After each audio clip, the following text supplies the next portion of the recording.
The night that was meant to commemorate 18 years of marriage unraveled into a spectacle I could never have imagined. And even now when I close my eyes, I can still see the amber glow of the chandeliers reflecting off crystal glasses, while laughter drifted lazily across the private dining hall. I had reserved the entire upper floor of a renowned riverside bistro in western Pennsylvania, the same place where we once toasted our vows beneath strings of soft lights nearly 2 decades earlier. Nearly 60 friends, relatives, business associates, and longtime employees had gathered, dressed in their finest, believing they were attending a celebration of endurance and devotion. I had rehearsed my speech for weeks, a heartfelt tribute to resilience, partnership, and second chances. Tucked inside my blazer was a slim mahogany case containing a custom gold watch engraved with the date we first met, a quiet symbol of how I believed time had strengthened us rather than diminished us. My daughter Ilara and my son Bennett stood near the head table, smiling proudly, unaware of the storm about to break. When my wife, whom the world knew as Vivienne Hale, rose gracefully from her chair and lifted her glass, the room stilled with anticipation. I remember admiring how effortlessly she commanded attention, how her silver gown shimmered beneath the lights. I expected tenderness in her words. Instead, with the calm detachment of someone announcing a change in dinner plans, she declared that she had submitted a petition to dissolve our marriage earlier that morning, and that all future correspondence would be handled through her attorney. The silence that followed was suffocating, punctured only by the faint clink of a fork striking porcelain. I felt the blood drain from my face as if gravity itself had shifted. There was no tremor in her voice, no hint of regret, only a rehearsed composure that transformed our anniversary into a public execution of my dignity. She concluded her statement with a toast to fresh horizons, then stepped away from the table while stunned guests exchanged uncertain glances. In that suspended moment, with the unopened gift heavy in my pocket, I realized the woman I thought I knew had already moved several steps ahead in a game I didn't even know we were playing. I returned to our estate just before dawn, the echo of that humiliation still ringing in my ears, hopping irrationally that the previous evening had been some elaborate misjudgment that could be undone with a conversation. The house greeted me with a hollow stillness that felt foreign, as though its walls had absorbed the shock and were holding their breath. The scent of her perfume no longer lingered in the foyer. Half the wardrobe in our master suite stood vacant, hangers aligned with eerie precision. Drawers had been cleared methodically, leaving behind only a few inconsequential garments as if to mock the illusion of normalcy. When I reached for my phone to call her, I discovered her number had been deactivated overnight. Even her social media accounts had vanished, scrubbed clean as though she had anticipated the need to erase herself quickly. I walked from room to room in disbelief, noting the subtle absences: framed photographs missing from the hallway, personal documents gone from the safe, a small lockbox removed from the study. My son called shortly after sunrise, anger and confusion tangling in his voice as he demanded an explanation I could not provide. My daughter followed with a message asking whether the announcement had been some cruel misunderstanding. I assured them I would investigate immediately, though inside I felt like a man standing on fractured ice, uncertain which step would send me plunging into freezing water.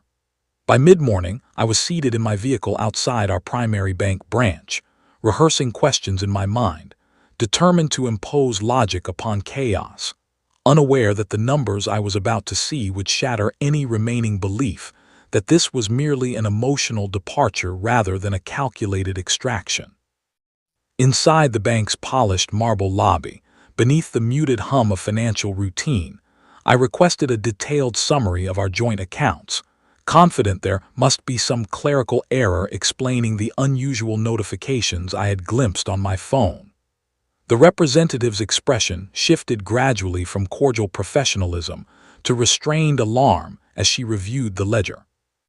Large transfers had been initiated the previous afternoon, routed through a network of intermediary institutions, before settling into accounts beyond my immediate access. Our savings, which had once exceeded $250,000, now reflected a balance so negligible it might as well have been symbolic. Investment portfolios, I believed, were structured for long-term stability, had been liquidated in stages over the preceding months, masked by incremental reallocations I had overlooked amid the demands of managing my industrial fabrication company. Even the deed to our residence, which I distinctly remembered placing under joint ownership a decade earlier, had been amended through a legal instrument that quietly reclassified the property solely under her name. I stood in that lobby feeling as though I had been methodically disassembled, piece by piece, without noticing the tools at work. This was not impulsive abandonment, it was architectural in its precision. She had not simply left. She had repositioned assets, revised documentation, and anticipated every immediate move I might attempt. By the time I exited the bank into the pale winter sunlight, the truth had crystallized. I had been maneuvered into vulnerability long before the public announcement. My humiliation had been theatrical, but the financial extraction was the true objective. And if she had engineered such meticulous control over money and property, I began to wonder what other narratives she had quietly rewritten while I was busy trusting her. Her attorney's firm occupied the upper floors of a glass tower overlooking the city skyline, an address synonymous with discretion and high-stakes litigation. I had never visited the office before. She had always described her professional interactions as routine marketing consultations. When I introduced myself at reception, the subtle flicker in the assistant's eyes betrayed more than simple surprise. After a brief phone call conducted in hushed tones, I was escorted into a conference room whose panoramic windows framed the river below like a painting. Moments later, a senior partner entered, his tailored suit immaculate, yet his complexion drained of color the instant he recognized me. The reaction was not that of a lawyer facing an irate spouse. It was the reflex of someone who had encountered an unexpected variable in a carefully managed equation. I pressed him for clarity regarding the transfers and property amendments. But his composure faltered further when I mentioned the timeline. He attempted to postpone the discussion, suggesting mediation channels and procedural patience, yet his unease intensified with each question. Finally, in a lowered voice that trembled despite his effort to remain composed, he alluded to a prior client of my wife's former identity. The name he uttered was not the one I had known for nearly 2 decades. Before she became Vivienne Hale, she had been married under a different surname, one tied to a prominent property developer who had vanished under circumstances officially classified as unresolved. The attorney's pallor deepened as he acknowledged that the previous husband had also experienced substantial asset consolidation in her favor shortly before his disappearance. In that instant, the divorce ceased to be a personal betrayal and transformed into a pattern. The file he hesitantly retrieved from a secured cabinet contained documentation spanning several years, including trust amendments, beneficiary designations, and insurance policies that mirrored adjustments she had persuaded me to make during our marriage. The previous husband, a financier named Adrian Mercer, had reportedly embarked on a weekend retreat to a secluded lakeside cabin with her nearly 8 years before she met me. Only she returned, explaining that he had chosen to remain behind to clear his thoughts. A missing person report was filed weeks later, but without physical evidence or witnesses, the investigation stalled. Within months of his disappearance, his assets, already transferred into joint structures, were consolidated fully under her control. She relocated to another state soon after, reinventing herself socially and professionally. The attorney confessed that he had initially perceived her as a grieving widow navigating complex estates, yet the parallels between Mercer's financial restructuring and my own recent adjustments were too stark to dismiss. He admitted guilt for facilitating transactions without probing deeper into their context. As he spoke, I felt a cold realization settle in. The affection she had shown my children, the calculated empathy during my own period of vulnerability after losing my first wife, had not been spontaneous devotion but strategic integration. She had identified opportunity in loneliness and wealth combined. The revelation did not yet confirm violence, but it illuminated motive with unsettling clarity. I left the office carrying copies of the documents, aware that what had begun as a humiliating divorce was evolving into a question of survival. I retained an independent litigator the following day, a relentless strategist named Roland Pierce, whose reputation rested on dismantling complex financial schemes.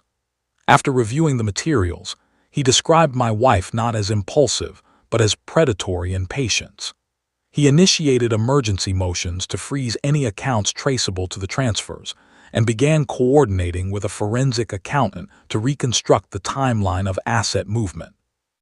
During our consultation, he asked about the circumstances surrounding my first wife's death many years earlier. I explained that Mara, the mother of Alara and Bennett, had succumbed to what physicians at the time described as a sudden systemic infection complicated by organ failure. Vivienne had been present frequently during those final months, offering meals, childcare assistance, and unwavering support while I juggled factory expansion and hospital visits. Roland's expression grew contemplative as he noted the chronological overlap between Mercer's disappearance and Mara's illness. He did not accuse directly, yet he recommended petitioning for access to archived medical records to ensure no anomalies had been overlooked. The suggestion struck me like a physical blow. Until that moment, my suspicions had revolved around financial exploitation. The possibility of lethal manipulation felt almost too monstrous to entertain. Yet the pattern of inheritance, isolation, and reinvention loomed too prominently to ignore. If Mercer had indeed been eliminated after consolidating assets, and if Mara's unexplained decline coincided with Vivienne's increasing proximity to our household, then the foundation of my past 2 decades was not merely deception, but something far darker. As the legal machinery accelerated, my children's perspectives began to shift in unsettling ways. Alara confided that Vivienne had subtly criticized me in private conversations over the past year, framing ordinary business stress as volatility and suggesting that I struggled with control. Bennett admitted that several summers earlier she had initiated an inappropriate conversation that blurred maternal boundaries, praising his maturity in ways that felt designed to test vulnerability. Neither incident had escalated, yet in retrospect they resembled probes, attempts to create narratives or leverage should circumstances demand it. The more we discussed these fragments, the clearer it became that she cultivated influence carefully, isolating individuals within the family unit to ensure that if accusations ever arose, perceptions could be manipulated. Roland warned that individuals who engineer financial dependency often construct parallel character portrayals to shield themselves from scrutiny. Within days, he received notification that Vivienne's counsel intended to pursue claims of emotional negligence in the marriage, a preemptive tactic to undermine my credibility. The strategy confirmed our fears. She was preparing a defensive smokescreen. Meanwhile, a private investigator hired by Roland traveled to the region where Adrian Mercer had last been seen, focusing attention on the remote cabin once registered in his name. Weathered property records indicated renovations to the hearth structure shortly after the supposed retreat. That detail, minor on its surface, tightened the web of suspicion further. If physical evidence still existed, buried beneath stone and mortar, it might convert conjecture into prosecution. When the investigative team gained access to the cabin with permission from its current owners, preliminary scans using ground-penetrating equipment revealed an anomaly beneath the fireplace foundation. Law enforcement was notified immediately, and excavation commenced under forensic supervision. I remained outside in the brittle mountain air, watching uniformed officers move with deliberate precision while snow began to settle along the tree line. Hours later, confirmation emerged that human remains had been discovered several feet below the hearth, wrapped in deteriorated plastic sheeting. Personal artifacts recovered at the site corresponded with items Adrian Mercer had reportedly carried on his final trip. The initial forensic assessment indicated cranial trauma inconsistent with accidental injury. As detectives questioned me regarding my connection to the case, I provided every document, every timeline, every financial parallel we had assembled. An arrest warrant was issued for Vivienne Hale on charges encompassing homicide, fraud, and concealment of evidence. Yet before authorities could locate her, she contacted me directly from an unregistered number, her voice stripped of the polished warmth she once wielded so effortlessly. She urged me to abandon further inquiry, warning that continued pursuit would expose damaging claims about my character. The threat was thinly veiled, a final attempt to leverage fear. Instead of retreating, I informed the detective overseeing the case of the call, and arrangements were made to monitor any subsequent communication. The predator who had thrived on secrecy was beginning to lose control of the narrative. The confrontation occurred 2 nights later at an abandoned industrial complex she selected for a private meeting, a location once associated with my manufacturing operations decades earlier. Equipped with recording devices and surrounded discreetly by law enforcement units positioned beyond her line of sight, I approached the shadowed structure aware that this encounter might provoke desperation. Vivienne emerged from the darkness with an expression devoid of remorse, speaking candidly about Adrian's weakness and my own failure to remain compliant. In chilling detail, she described striking him while he slept and entombing his body beneath the hearth, convinced that distance and time would erase suspicion. When I pressed her regarding Mara's illness, her composure fractured momentarily before she insinuated that small adjustments to medication can mimic natural decline. The admission, though indirect, was sufficient for the officers monitoring the exchange. As she reached into her coat and produced a firearm, tactical units illuminated the building and commanded her to disarm. After a tense pause that felt suspended outside of time, she relinquished the weapon and was taken into custody. The recordings captured not only confession, but intent. Subsequent forensic re-examination of Mara's preserved medical samples revealed toxic compounds consistent with deliberate poisoning, transforming decades of grief into evidence of calculated murder. In court months later, the narrative unfolded publicly. Asset consolidation, identity reinvention, lethal expediency. She was sentenced to consecutive life terms, ensuring she would never orchestrate another inheritance. In the aftermath, I stood with Alara and Bennett beside Mara's restored gravesite, the weight of revelation mingling with fragile relief. The justice delivered did not resurrect the past, nor did it erase the years spent unknowingly sharing my home with a strategist of exploitation and violence. Yet it dismantled the illusion that silence ensures safety. I transferred leadership of my fabrication enterprise gradually to Bennett, who had demonstrated resilience throughout the ordeal, while Alara redirected her legal studies toward financial crime advocacy, determined to shield others from similar manipulation. We sold the estate that once symbolized prosperity and began anew in a modest residence closer to the factory grounds, valuing transparency over grandeur. Trust, once fractured, rebuilt slowly through candid conversation and collective vigilance. Though I chose not to pursue another marriage, I refused to allow fear to calcify into isolation. Survival, I learned, is not merely the avoidance of death but the reclamation of narrative. Vivienne Hale had attempted to script my erasure as she had Adrian Mercer, but exposure transformed her calculated exits into documented crimes. In the quiet that followed the sentencing, as ordinary routines resumed and machinery hummed steadily on the production floor, I understood that justice is rarely swift yet remains formidable when persistence replaces denial. The celebration that once marked my humiliation ultimately became the catalyst that uncovered truth, ensuring that deception buried beneath hearthstones could no longer remain hidden.